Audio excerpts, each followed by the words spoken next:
நாக்குண்டாம் நல்ல மனமுண்டாம், மாமலரால் நோக்குண்டாம், மேனி நுடங்காது பூக்கொண்டு, துப்பாத்து திருமேனி தும்பிக்கையான் பாதம் தப்பாமல் சார்வார் தமக்கு. இந்த வீடியோவில் நம்ம பார்க்கக்கூடிய விஷயம் அப்படிங்கிறது மே மாதத்துக்கான பலன்கள். இந்த மே மாதம் அப்படிங்கிறது ஆங்கில மாதம். மே மாதம் அப்படிங்கிறது சித்திரையினுடைய 18ஆம் தேதியிலிருந்து ஜூலை மாதம் ஜூலை மாதம் தொடக்கம் வரைக்கும், அதாவது சித்திரை வைகாசி 17ஆம் தேதி வரைக்கும் இருக்குது. மொத்தம் 30 நாள் இருக்குது இந்த மே மாதம் அப்படிங்கிறது. இந்த 30 நாளுக்குமான பலன்கள் அப்படிங்கிறது என்ன, 12 ராசிக்கும் அப்படிங்கிறத நம்ம பார்க்குறோம். முதல்ல அந்த சித்திரையினுடைய விசேஷங்கள் என்ன அப்படிங்கிறத பார்ப்போம். சித்திரை மாதம் அப்படிங்கிறது சித்ரா பௌர்ணமி அப்படிங்கிறது ரொம்ப தவிர்க்க முடியாத ஒரு விஷயம். சித்ரா பௌர்ணமி அப்படிங்கிறது சித்திரை 17 அன்று வருது. சித்திரை 17 அப்படின்னு எடுத்துக்கிட்டிங்கன்னா சித்திரை 18 வரைக்குமே பௌர்ணமி இருக்கும். சித்திரை 18 தான் மே மாதத்தினுடைய முதல் நாள். அப்போ இந்த மே மாதம் தொடங்கிறது சித்ரா பௌர்ணமியில் தான் தொடங்குது. ஸோ இந்த மே மாதம் மிகுந்த சிறப்பு வாய்ந்த மாதம் அப்படிங்கிறத நம்ம தெரிஞ்சுக்கணும். இந்த மாதத்தினுடைய கிரக நிலைகள் அப்படிங்கிறது ரொம்ப ரொம்ப ரொம்ப விசேஷமாக இருக்குது. என்ன விசேஷமாக இருக்குது அப்படின்னு கேட்டிங்கன்னா, மேஷத்தில் வழக்கம் போல் எல்லா சித்திரை மாதத்திலும் சூரியன் உச்சமாக தான் இருப்பார். ஆனால் இந்த வருடம் மட்டும் செவ்வாய் ஆட்சி பலம் கொண்டு அதே வீட்டில் இருக்கார். அதே மாதிரி ரிஷபத்தில் புதனும் சுக்கிரனும் 2 நட்பு கிரகங்களும் இணைஞ்சு ஒரு அற்புதமான ஒரு நிலையில், சிம்மத்தில் கேது, அடுத்த நிலையில் பார்த்திங்கன்னா மிதுனத்தில் குரு, அவர் இந்த மாதத்தில் கடகத்தை நோக்கி பயணிப்பார். அதே மாதிரி கும்பத்தில் ராகு, மீனத்தில் சனி. இந்த மாதிரியான விசேஷம் கொண்ட ஒரு கிரக அமைப்புகள் இந்த மே மாதத்தில் அமைஞ்சிருக்குது அப்படிங்கிறது 12 ராசிக்குமே ரொம்ப ரொம்ப ரொம்ப சிறப்பான பலன்களை கொடுக்க இருக்குது. என்ன அப்படின்னு கேட்டிங்கன்னா, 2 சுப கிரகங்கள் அதாவது ஒரு சுப ராசியில், ரிஷபம் அப்படின்றது விசேஷமான ராசி, அங்கே புதனும் சுக்கிரனும் இணைஞ்ச மாதிரி ஒரு மாதம் பிறக்குது அப்படின்னாலே அது விசேஷம்தான். சரி, என்ன மாதிரியான நல்ல பலன்கள் நடக்கும் அப்படிங்கிறத நம்ம பார்ப்போம். இந்த சித்ரா பௌர்ணமியினுடைய விசேஷங்கள் என்ன அப்படின்னு பார்த்தீங்கன்னா, சித்ரா பௌர்ணமி அன்னைக்கு தான் சித்திரகுப்தனுடைய வழிபாடு நடக்கும். சித்திரகுப்தன் அப்படிங்கிறது யாருன்னு கேட்டிங்கன்னா, யமனுடைய பிஏ, அதாவது அசிஸ்டண்ட். இவர் தான் பாவ புண்ணிய கர்மா கணக்குகளை கையில் வச்சக்கூடியவர். ஸோ இவரை வழிபடக்கூடிய நாள் தான் சித்ரா பௌர்ணமி. அது மட்டும் இல்லாது ஒவ்வொரு குடும்பத்திலையும் அந்த குடும்பத்தினுடைய கன்னி தெய்வங்களை வழிபாடு பண்ணக்கூடிய மாதம்தான் சித்ரா பௌர்ணமி. சித்ரா பௌர்ணமி என்று விசேஷமாக அவங்கவுங்க குடும்பத்தில் கன்னி தெய்வங்களை எடுத்து வழிபாடு பண்ணுவாங்க. நம்ம வேணால் கன்னி தெய்வங்களுடைய வழிபாடு எப்படி அப்படிங்கிறத ஒரு தனி வீடியோவை கூட கொடுப்போம். ஸோ கன்னி தெய்வ வழிபாடு அப்படிங்கிறது ரொம்ப விசேஷமானதும் கூட, முக்கியத்துவம் வாய்ந்ததும் கூட. இதில் சித்திரகுப்தனுடைய வழிபாடு ரொம்ப ஒரு அவசியமான விஷயம். அதே மாதிரி திருவண்ணாமலை கிரிவலம், அவரவருடைய குலதெய்வ வழிபாடு. இதில் ரொம்ப குறிப்பிட்டு பேசணும் அப்படின்னா அன்னதானம் கொடுக்கறது. இந்த சித்திரை மாதத்தினுடைய ஒரு உக்கிரமான காலகட்டத்தில் அன்னதானம் கொடுக்கறத காட்டிலும் நீர்மோர் கொடுக்கறது, தாகத்துக்கு தண்ணீர் கொடுக்கறது, இதெல்லாம் ரொம்ப ரொம்ப விசேஷம். ஸோ அவங்க வயிறு குளிர்றது போல், மனம் குளிர்றது போல் உங்களுக்கு கர்மா தீர்க்கப்படும் அப்படிங்கிறது முக்கியமான விசேஷம். ஸோ இது முக்கியமான விஷயம். அதே மாதிரி இந்த சித்திரை மாதத்தில் கத்திரி வெயில் அப்படிங்கிறது மே மாதம் 4ஆம் தேதி அன்னைக்கு மே 28 வரைக்கும் இருக்கும். இந்த 25 நாட்களும் மக்கள் அதிகப்படியாக யாரும் வெளியில் வராமலும் சில விஷயங்களை தவிர்த்துக்கவும் வேணும். அன்பார்ந்த மேசராசினியர்களே, இந்த மே மாதம் அப்படிங்கிறது உங்களுக்கு ஒரு உன்னதமான காலகட்டம் தான் சொல்லணும். என்ன விஷயம்னு கேட்டிங்கன்னா, கடந்த காலகட்டங்களில் இருந்த நிலைமை போக இப்போது கிரக நிலைகள் அப்படிங்கிறத வச்சு பார்க்கும்போது கிரகத்தை வெல்ல மனிதனால் முடியாது அப்படிங்கிற ஒரு அடிப்படையில், ஏன் அப்படி சொல்கிறோம்னா, கடந்த காலகட்டத்தில் எதிரியினுடைய ஒரு தாக்கம் அப்படிங்கிறது பெரிய அளவில் வந்திருக்கும். இப்போ அதே எதிரியை நம்ம என்ன சொல்லுவோம்னா, சரிப்பா உன்னால் முடிஞ்சது நீ பாரு அப்படின்னு நம்ம சொல்லுவோம். அதுலேயும் நம்மளுடைய நிலை அப்படிங்கிறது முன்னாடி இருந்ததை விட இப்போ ஒரு தைரியமான ஒரு சூழலுக்கு வந்திருப்போம். என்ன காரணம்னு கேட்டிங்கன்னா, இந்த மாத கிரகம் சொல்லக்கூடிய செவ்வாய் வந்துட்டு ஆட்சி பலத்துக்கு வந்திருக்கு. 5 கூடிய சூரியன் உச்ச பலத்துக்கு வந்திருக்கு.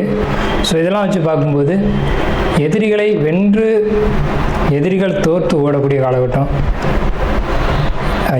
ஏதாவது பண்ணி இவனை வந்து முடிச்சிடலாம் அப்படின்னு நினச்சது போக இவனை ஒன்றுமே செய்ய முடியாதா அப்படின்ற ஒரு சூழ்நிலைக்கு எதிரி போயிடுவான். ஸோ இப்படி எதிர்ப்புகள் நீங்கக்கூடிய காலகட்டம் அப்படின்னு முதல் விஷயத்த சொல்லி, பணம் பொருளாதாரம் இதை பொறுத்த வரைக்கும் தேவைக்கு மிகுதியாகவே உங்களுக்கு வருமானம் வரும். அது கடனாக இருக்கலாம் அல்லது கொடுத்திருந்த வருமானமாக இருக்கலாம். ஏதோ ஒன்று வர வேண்டிய பொருளாதாரம் உங்களை தேடி வரும். உங்கள் பாக்கெட்டில் பணம் இருந்துக்கிட்டே இருக்கும், உங்களுடைய ஜிபேயில் பணம் இருந்துக்கிட்டே இருக்கும். அதை நீங்கள் செலவு பண்ணுறீங்க, இல்லை பத்திரமா வச்சுருக்கீங்க, இல்லை அது கடனுடைய பணம், அதை கடன் அடைக்கணும் அப்படின்னு நீங்கள் நினைக்கிறீங்க. இதெல்லாம் உங்களுடைய விருப்பம், இதெல்லாம் உங்களுடைய பாடு. ஆனால் உங்கள் கையில் பணம் இருக்கும். அது யார் பணமோ அது நமக்கு தெரியாது. சரிங்களா? அடுத்த நிலையில் பார்க்கும்போது முயற்சிகள் எல்லாம் உங்களுக்கு வெற்றி அடையுமா அப்படின்னு கேட்டிங்கன்னா, எதை தொட்டாலும் வெற்றி அடையும். எந்த விஷயத்தை முயற்சி பண்ண இவ்வளோ நாள் நீங்கள் முயற்சி பண்ணிக்கிட்டே இருந்திருப்பீங்க, சலிச்சே போயிருந்தீங்க. என்னடா வாழ்க்கை இது, எவ்வளோ முயற்சி பண்ணுறோம், வாழ்க்கையில் வெற்றி அடையவே முடியல அப்படின்னு நினச்சது போக வெற்றி அடைஞ்சு முன்னேற்றங்களை நீங்கள் பார்க்கக்கூடிய காலகட்டம். பொருளாதார முன்னேற்றம், முயற்சிகளுடைய வெற்றி, தொழில் முயற்சிகளில் வெற்றி. என்னென்னு கேட்டிங்கன்னா, தொழில் தான் ஒரு மனிதனுடைய அடையாளம். இந்த மே மாதத்தில் மட்டும் எந்த தொழில் முயற்சிகள் நீங்கள் எடுத்தாலும் அது வெற்றி அடையும். வெளியூர் பயணங்கள் கொஞ்சம் குறைச்சிக்கணும். வெளிநாடு பயணங்கள் அறவே வேண்டாம். அதே மாதிரி உங்களுக்கு கடன் வாங்கக்கூடிய சூழ்நிலைகள் அதிகமாக ஏற்படும். கடன் வாங்கிக்கோங்க. கடன் வாங்குறதுனால பாதிப்பு இல்லை. கோயில் பயணங்கள் உங்களுக்கு அதிகமாக அமையும். நீங்கள் அமைதியாக தான் இருப்பீங்க. வேறு யாராவது சம்மந்தம் இல்லாமல் கோயிலுக்கு போகலாம் வாங்க அப்படின்னு கூப்பிடுவாங்க. போக வேண்டிய சூழ்நிலைகள் இருக்கும், போயிட்டு வாங்க. அது நல்லது கொடுக்கும். நிச்சயமாக நீங்கள் எந்த அளவுக்கு கோயிலுக்கு போகிறீங்களோ அந்தளவுக்கு உங்களுக்கு முன்னேற்றங்களை நிச்சயமான வகையில் கொடுக்கும். தொழில் முயற்சிகள் வெற்றி அப்படிங்கிறதுல மாற்றமே இல்லை. அதேமாதிரி லாபங்கள் பிரம்மாண்டமாக இருக்கும், பெரிய அளவில் கிடைக்கும். வருமானங்கள் இருந்தாலும் அதில் சேமிப்புகளும் அதிகரிக்கும். வருமானம் வரலாம், ஆனால் அது சேமிப்பு ஆகுதா அப்படின்றது தான் ஒரு விஷயம். உங்களுக்கு வரக்கூடிய வருமானத்து அளவுக்கு சேமிப்புகளும் இருக்கும். அயன சுயன சயன போகத்தை பொறுத்த வரைக்கும் உங்களுக்கு மிகுதியாக இருக்குது. இவ்வளவு காலமாக தூக்கம் வராமல் போராடிட்டு இருந்தவங்க கூட படுத்தன் தூங்குன நிம்மதியான உறக்கம் அப்படின்னு சொல்லக்கூடிய ஒரு சூழல்கள் இருக்கும். சரிங்க சார், இப்போ எங்கே வந்து இவ்வளோ தூரம் பாசிட்டிவாகவே சொல்லிட்டு இருக்கீங்க அப்படின்னு கேட்டாலும் கூட நெகட்டிவான சில விஷயங்கள் இருக்குது, அதையும் சொல்லிடுவோம். உணவு அப்படிங்கிறதுல ரொம்ப நெகட்டிவாக இருக்குது உங்களுக்கு. அதே மாதிரி சிந்தனை அப்படிங்கிறது நெகட்டிவாக இருக்குது. என்ன அப்படின்னு கேட்டிங்கன்னா, வயிறு சார்ந்த உபாதைகள் பெரிய அளவில் உங்களுக்கு தலை தூக்கும். அதே மாதிரி சிந்தனைகள் தடுமாறி, அதாவது கணவன் மனைவி உறவுகளுக்குள்ள பிரச்சனைகளை ஏற்படுத்தும். குடும்பத்தில் பிரச்சனைகள் ஏற்படுத்தும். தந்தை மகன் உறவுகளுக்குள்ளேயும் கசப்புகளை ஏற்படுத்தும். சண்டை சச்சரவுகளை கொடுக்கும். அது வாக்குவாதங்கள் தான், வேற ஒன்றும் பெரிய பாதிப்புகள் இல்லை. இந்த வாக்குவாதங்கள்னால நீங்கள் பணி செய்யக்கூடிய இடத்துல பணிகளை தவறுதலாகவோ மாற்றியோ செஞ்சுட்டு அதன் மூலிமா ஒரு வேலையை வந்துட்டு 2 டைம் செய்கிறது அல்லது செஞ்ச வேலையினால் வருமான இழப்புகளை ஏற்படுத்திக்கிறது, இந்த மாதிரியான ஒரு விஷயங்களை ஏற்படுத்திக்கிறதுக்கான அமைப்புகள் இருக்குது. மனக்குழப்பங்கள் மிகுதியாக இருக்கும், கவலைகள் அதிகமாக இருக்கும். இந்த மனக்குழப்பங்களும் கவலைகளும் தேவையற்ற ஒரு விஷயம். அதை நீங்கள் நல்லா புரிஞ்சுக்கணும். எப்போவுமே மைண்டை ஃப்ரெஷ்ஷாக வச்சுக்கோங்க. ஒரு விஷயத்தை செய்கிறோன்னா தெளிவாக செய்யுங்க, அவ்வளோதான், வேற ஒன்றுமே இல்லை. ஒரு தடவைக்கு 2 தடவை முயற்சி பண்ணி அதை கரெக்டாக செய்யுங்க. நம்ம செய்கிற வேலை கரெக்டாக இப்படி தான் செய்யணுமா, இல்லை இதில் ஏதும் தப்பு பண்ணுறோமா, அதாவது ஒரு கால்குலேஷனே போடுறோம், தொடர்ந்து ஒரு கால்குலேஷன் போடுறோம்னா கையில் போடுறோம் அப்படின்னா கூட்டினதை மறுபடியும் ஒரு மறு கூட்டல் போட்டுக்குங்க, அவ்வளோதானே. இந்த மாதிரி ஒரு சின்ன சின்ன தவறுகள் தான் நடக்குமே தவிர மற்றபடி மே மாதம் அப்படிங்கிறது இந்த மேச ராசிக்காரங்களுக்கு உடல் ஆரோக்கியத்துக்கும் சரி, பணம் பொருளாதாரத்துக்கும் சரி, தொழிலுக்கும் சரி, வேலைக்கும் சரி மிகச்சிறந்த உன்னதமான மாதங்கள் அப்படிங்கிறதுல எல்லளவும் மாற்றம் இல்லை. இதில் கவனமாக இருக்க வேண்டிய விஷயங்கள் 2 விஷயந்தான், அதை நான் சொல்லிட்டேன். மாணவர்களை பொறுத்த வரைக்கும் படிப்பு கல்வி அப்படிங்கிறதுல ரொம்ப கவனமாக இருக்கணும். வரக்கூடிய காலகட்டங்கள் கல்விக்காக 1 முறைக்கு 2 முறை முயற்சி செய்ய வேண்டியிருக்கும். ஸோ இதுதானே தவிர கல்வியை பொறுத்த வரைக்கும், ஏன்னா உங்களுக்கு 7.5 சனி நடக்குது அப்படிங்கிற ஒரே காரணம்தான். கல்வியில் வந்து கவனம் தேவை, மறுபடியும் படிக்கக்கூடிய சூழ்நிலைகள் உருவாகும். குடும்பத்துக்குள்ளே ஏற்படக்கூடிய வாக்குவாதங்களை பொறுத்த வரைக்கும் தவிர்த்துக்கோங்க. நாம் இதுவரைக்கும் பார்த்த ராசி பலன்கள் எல்லாமே பொதுவான ராசி பலன்கள் தான், 12 ராசிக்குமே. அப்போது உங்களுடைய தனிப்பட்ட பிறப்பு ஜாதகம் அப்படிங்கிறது உங்கள் ஜாதகத்தில் தனிப்பட்ட பலன்களை கையில் வச்சுருக்கோம்.